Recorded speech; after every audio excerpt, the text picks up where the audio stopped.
Olá, sejam bem-vindos. Essa é a quarta aula, segunda aula sobre música na Idade Média, do curso de História da Música da ELME Unicamp. Meu nome é Alexandre e a gente vai comentar um pouquinho o resumo do que foi apresentado nessa aula. Diferente dos outros dias, a gente começou diretamente com a matéria do curso, deixando o texto da leitura dessa semana para metade da aula. O primeiro tema foi a importância do órgão como a primeira iniciativa polifônica da história, né? A gente terminou a aula passada comentando sobre a importância do cantochão. Bem, o órgão, ele é a primeira iniciativa polifônica que desponta da prática do canto gregoriano, do cantochão. As primeiras músicas polifônicas datam do século IX, são chamadas de órgão. O órgão paralelo é a variação mais antiga, consistindo no acréscimo de uma ou mais vozes sob um intervalo de quarta ou quinta a um cantochão dado. Ou seja, o cantochão ele funcionava como uma espécie de macroestrutura para a organização dos órgãos, né? O cantochão já existente recebe o nome de vox principalis e a voz organal de vox organalis. O órgão paralelo ocorria quando da duplicação do cantus firmus dado por uma voz uma quarta ou quinta abaixo. O órgão livre trata de um desenvolvimento do paralelo, onde as vozes poderiam caminhar em paralelo ou oblíquo ou contrário, são os movimentos possíveis, e a vox organalis passa a ser composta acima da principalis. Já o órgão melismático mantinha o tenor sobre as notas, enquanto a voz organalis acima se desenvolvia usando valores menores sobre uma mesma sílaba. Essas são as três práticas, a gente citou alguns exemplos, né? Os principais músicos que trataram dessa prática foram Leonin e Perotin. Eles são representantes da escola de Notre Dame, que ficou conhecida como Ars Antiqua, em oposição a Ars Nova e posteriormente a Ars Subtilior, que são as decorrentes próximas da prática polifônica desse período. E eles são os principais músicos a tratarem essa técnica de composição. Sob os modelos desenvolvidos por Leonin e Perotin, no ambiente da Catedral de Notre Dame, ergue-se, no século XII, a primeira proposta sistemática para uma polifonia com uma ampla valorização da elaboração das vozes organais, em detrimento do cantus firmus.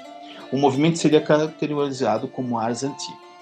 A gente lembra que esse desenvolvimento das vozes organais sobre o cantus firmus vai diminuindo a compreensão do texto original, ou seja, do canto gregoriano original, né? Ele está expandido sobre grandes notas, enquanto que essa voz organal passeia por elas, né? A Ars Nova Notante, possibilitou o desenvolvimento de um novo estilo com o mesmo nome e redefiniu as práticas anteriores. O movimento deu espaço aos gêneros de música profana, tais como o moteto e o madrigal, estando implicados neste momento uma maior sistematização do fraseiro musical e certo afrouxamento, permitindo a abordagem de textos profanos. A gente falou um pouquinho dos compositores de Fahy e Binchois, que foram dois grandes representantes, e, sobretudo, Philippe de Vitry, que foi o grande organizador dessa nova técnica de escrita. Ele foi um humanista típico, né? Tendo sido compositor, matemático, diplomata, é um grande estudioso, né? E que deixou esse legado de notação como uma possibilidade. Falamos um pouquinho do moteto isorrítmico, ou seja, o canto polifônico, muitas vezes cantado fora da igreja. O estilo chegou a incluir até mesmo textos de diferentes línguas, ou seja, o moteto como característica de construção musical baseada na palavra, né, no texto. E o isorritmo foi uma solução a partir do sistema de modos rítmicos, que combina uma sequência de notas com um padrão rítmico fixo, de onde o seu nome. Cada célula rítmica era chamada de taleia, e ao se repetirem várias combinações, as taleiae formavam uma melodia definida, chamada de color, a qual, por sua vez, podia ser usada como uma macrocélula e ser repetida em outras combinações. Isso trouxe a possibilidade de uma elaboração polifônica muito grande e que, por sua vez, acaba sendo contestada pela própria Igreja. Em 1324, o Papa João XXII declara o repúdio às novas técnicas por meio do De Vita et Honestate Clericorum. Ele fala que a competente autoridade dos padres decretou que, ao se cantar os ofícios do louvor divino, através dos quais se presta devida homenagem a Deus, devemos evitar cuidadosamente a violência às palavras, mas devemos cantar com modéstia e gravidade melodias de um caráter calmo e pacífico. Pois está escrito, de seus lábios saíram palavras doces. Mas os sons são verdadeiramente doces quando o cantor, quando fala a Deus em palavras, lhe fala também com seu coração, e assim, através de suas canções, desperta a devoção em outros. E aqui vem a crítica, né? Mas certos expoentes de uma nova escola, que pensam apenas nas leis do tempo medido, ou seja, seculares, né? Estão compondo novas melodias de sua própria criação, com um novo sistema de notas que preferem a música antiga e tradicional. As melodias da igreja são cantadas em semibreves e mínimas e com notas de passagem. Mas algumas quebram suas melodias em octetos ou as privam de sua virilidade com discante, tripla, moctetos, com um elemento perigoso produzido por certas partes cantando textos em vernáculo. Isso é um elemento perigoso. Tudo isso são abusos que têm levado ao descrédito as melodias básicas do antifonário e do gradual. Esses compositores, não sabendo nada das verdadeiras fundações sobre as quais constroem, ignoram os modos, são incapazes de distinguir entre eles e causam grande confusão. O número de notas nessas composições esconde a melodia do canto gregoriano e seus simples e bem regulados movimentos que indicam o caráter do modo. Esses músicos correm sem descanso, intoxicam o ouvido sem satisfazê-lo, dramatizam o texto com gestos e, em vez de promover a devoção, a subvertem, criando uma atmosfera sensual e artificiosa. Aqui ele retoma Boécio falando que, assim disse Boécio, com boas razões, uma pessoa que é intrinsecamente sensual se deliciará ouvindo essas melodias indecentes, e quem as ouve com frequência será enfraquecido e perderá a virilidade de sua alma. Contudo, não pretendemos proibir o uso, ele faz uma ressalva, principalmente nas festas solenes da missa e ofício divino, de certos intervalos consonantes superpostos ao canto eclesiástico simples, desde que essas harmonias estejam no espírito e caráter das melodias que ornamentam, como por exemplo a consonância da oitava, de quinta e quarta e outras dessa natureza, mas sempre sob a condição de que as melodias originais permaneçam intactas na pureza e inteireza de sua forma. A gente nota aqui como a elaboração técnica da polifonia, ou seja, o avanço técnico que a escrita permitia, trouxe, por outro lado, a necessidade de mediação com a tradição já instaurada, né? Então, esse é um dos pontos importantes para essa aula, imaginar o modo como essa técnica se relacionou com as exigências do período. Depois a gente retomou um pouquinho a leitura que foi trazida para hoje, que é a do Hugues Dufort, que é um compositor, professor francês, e a sua perspectiva sobre a relação do nosso consumo musical com a escrita, né? O papel da escrita ao longo desse período, né? O texto dele é O Artifício da Escrita na Música Ocidental, e ele começa falando sobre um dos pontos que é principal, né?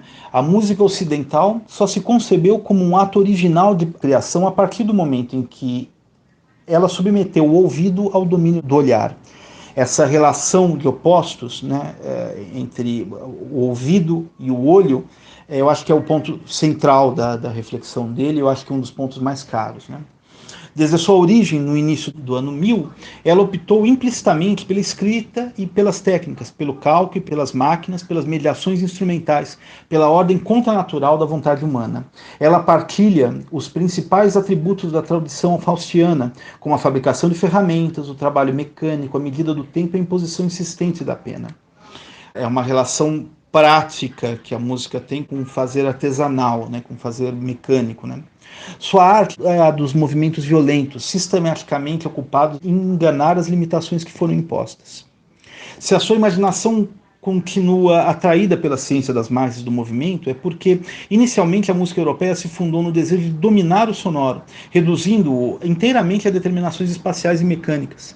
Esta ambição ganha sentido e desabrocha nos séculos IX e XII, com a renovação técnica e econômica do Ocidente medieval. A polifonia traduz sem dúvida na sua própria constituição formal o caráter industrioso de uma civilização que fez eclodir as cidades, as profissões e as invenções. Porque reina nesta música, a muitas vozes, um espírito antifísico e contraditor, não muito diferente daquele que na mesma época inspirou o estabelecimento dos canteiros de obras e a fabricação de engrenagens. Afinal, os mecanismos são exceções da natureza, e escolher a exceção é não se importar muito com as regras. A opção tecnológica, de onde provém a música ocidental, reivindica, pelo menos na sua acepção mecanicista, o direito de reformar a criação. Ou seja, ele enfatiza essa trato da música como um artifício sobre a música. A escrita musical é um artifício elaborado sobre a criação, sobre a música. E não tem dúvida sobre a racionalidade do mundo e nem da estabilidade de sua ordem. O trabalho gráfico rompe radicalmente com as atitudes contemplativas, com a deferência especulativa em relação ao cosmos. Esta atividade estridente, rebuscada, rabugenta, está convicta das vantagens do aplanamento. Ela parece estar convencida de antemão da superioridade das normas operatórias que substituem a tradição. De onde a música europeia tira essa certeza, senão da experiência histórica que lhe revelou, ao longo dos séculos, a potência instrumental e o valor indutivo dos sinais gráficos? Os músicos sabem que a escrita é o primeiro dos artifícios, e que os artifícios da escrita conduzem a novos modos de pensamento. A distância entre os sons, sua projeção sobre a superfície plana, já se constitui por si só uma novidade radical. O achatamento e nivelamento das distâncias são revolucionárias, pois o pensamento musical muda então de registro e de regime. Ele elimina todos os procedimentos naturais dentro e fora de nós. Apenas faz uma limpeza, organiza tudo. Escrever é eliminar. Mas por isso mesmo é fundar a possibilidade de uma história. A escrita permite criar um mundo que não deve mais nada ao conformismo nem à espontaneidade. Pela imposição do olho, pelo escalpelo do clérigo, a música se liberta de sua contingência. Eu acho que isso são alguns dos pontos do texto. O texto é bastante denso e longo, né? A ideia era justamente oferecer uma possibilidade de reflexão sobre o fazer musical da antiguidade contraposto a essa nova técnica da escrita, né? O quanto da tradição que foi apagada pela própria elaboração da escrita e o quanto que foi preservado. Ou seja, ela é uma faca que protege e corta ao mesmo tempo, porque na mesma medida em que a gente tem necessariamente que excluir pela própria dinâmica da estrutura, pela própria forma como a escrita se instaura, essa é a única ferramenta para preservar. Acabou permitindo a possibilidade de reconstrução do repertório, enquanto que cerceava-o em grande medida. Ele fala um pouquinho dos neumas, né? Que procuravam imitar por dentro o movimento da forma vocal na sua gênese. Em sua complexidade latente, seu tempo próprio, sua continuidade necessária. Mas eis que, pouco a pouco, o pesado ancinho do pentagrama, das claves, das quadradas, vem quebrar essa unidade primitiva. Para a Idade Média, a exterioridade se torna um risco que deve ser corrido. Resignam-se em deixar escapar o inexprimível. A cantilena evanescente, o vocalize inatingível são submetidos ao poder separador do olho, novamente a figura que ele cria, né? Até o século XII, todo esforço se volta para a determinação gráfica dos valores intervalares e para uma concepção pertinente da noção de altura. Só muito mais tarde, no século XIV, a Ars Nova consegue elaborar signos de medida totalmente emancipados dos modos rítmicos e das fórmulas de prosódia, e se revela capaz de indicar, na notação das durações, relações entre grandezas. O século XIV, a escrita musical apresenta um caráter híbrido. Ela se encontra a meio caminho do espaço concreto e o espaço formal. O ponto aqui é que, para o sistema de neumas, ou para a prática que o comportava, a própria leveza da sua estrutura, a própria pouca precisão do seu sentido, faz parte do sistema que embarcava, né? Para os músicos da época, apenas assinalar os gestos musicais era o suficiente, porque a prática dava conta de todo o restante.